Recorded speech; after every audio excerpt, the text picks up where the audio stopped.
Bonjour à tous, bienvenue sur Tips Time par By the Touch. Aujourd'hui, je vais vous montrer comment très simplement ajouter, supprimer ou déplacer une cloison dans un contexte où vous récupérez un modèle Revit qui est déjà configuré.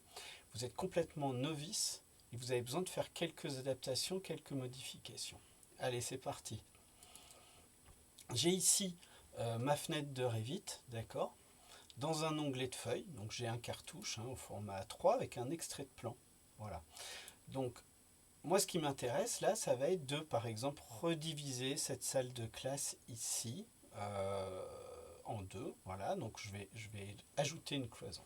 Alors, la première chose à faire, c'est d'activer la vue en double-cliquant sur cette vue. Donc je double-clique, vous voyez, et je rentre dans le modèle Revit pour pouvoir faire des modifications. Si je veux sortir du modèle et retourner sur la feuille, sur le cartouche, je double-clique ici en dehors. Voilà, et je peux à nouveau modifier le cartouche. Et sinon, on double-clique, on rentre. On peut zoomer avec la molette, voilà, vers l'avant. Si on veut se déplacer dans la feuille, on clique sur la molette simplement et on glisse, vous voyez, pour se déplacer. Donc j'avance, je zoome sur cette salle de classe, ok. Et maintenant je vais, dans un premier temps, ajouter une cloison pour la couper en deux. Alors pour ça, rien de plus simple. On va ici dans l'onglet architecture, vous voyez, il y a un petit bouton mur, on clique dessus. Et dans cette liste déroulante ici, on va choisir le type de cloison qui nous intéresse. Donc par exemple, une cloison de 10 cm. Cette cloison, elle est préconfigurée pour aller du niveau en cours jusqu'au niveau supérieur, entre le niveau 0 et le niveau 1. En général, c'est pré-réglé comme ça, il n'y a rien d'autre à régler, et c'est aussi simple que ça. Ici, on a les options de dessin. Par défaut, c'est simplement une ligne. Ça veut dire qu'on va cliquer un premier point, puis un deuxième point pour dessiner notre cloison. Rien de plus simple.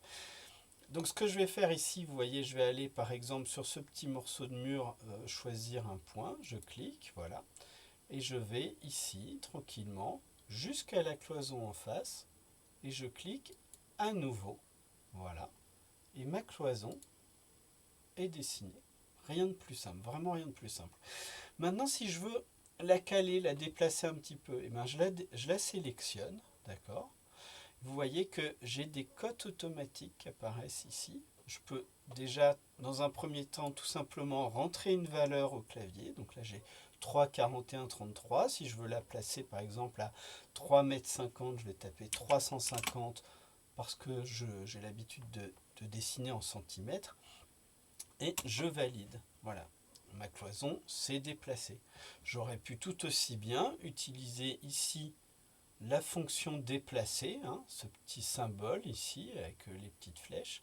Donc j'ai sélectionné ma cloison, je clique sur déplacer. Je vais prendre un premier point de référence pour le début de mon déplacement et un deuxième point pour aller déplacer mon objet. Donc là, je clique par exemple à l'axe de la cloison, peu importe, et puis je vais déplacer comme ça, vous voyez, d'un côté ou de l'autre.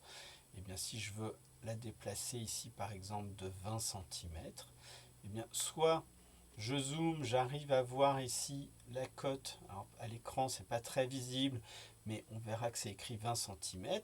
Sinon, je tape la valeur au clavier, voilà, vous le voyez dans la petite case blanche ici, le 20 cm qui s'est affiché, et on valide.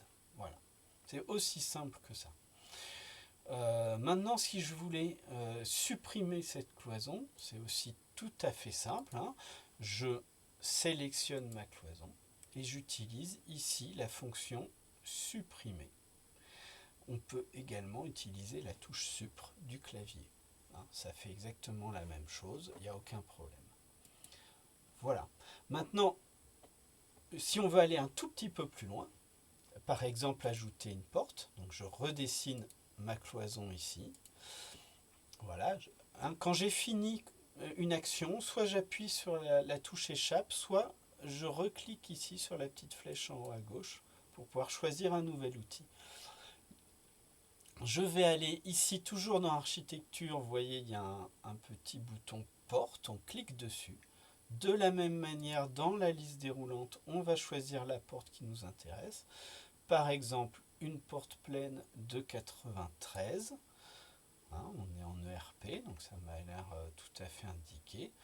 On s'approche de la cloison. Vous voyez qu'en fonction de l'endroit où on met la souris, la porte va se placer. De la même manière, je clique une première fois.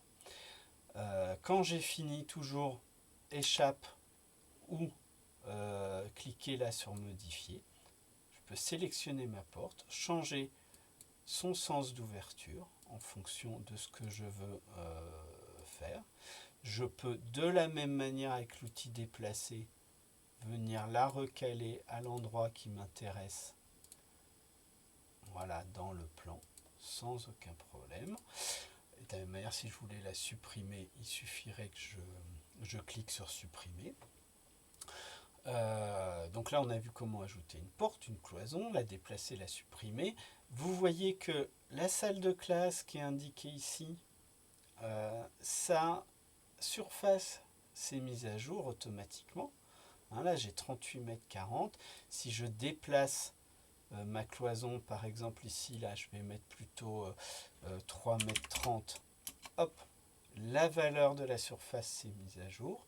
Si je souhaite connaître la surface de la nouvelle pièce qui est créée, à ce moment-là, toujours dans l'onglet architecture, on va utiliser l'outil pièce qui est là.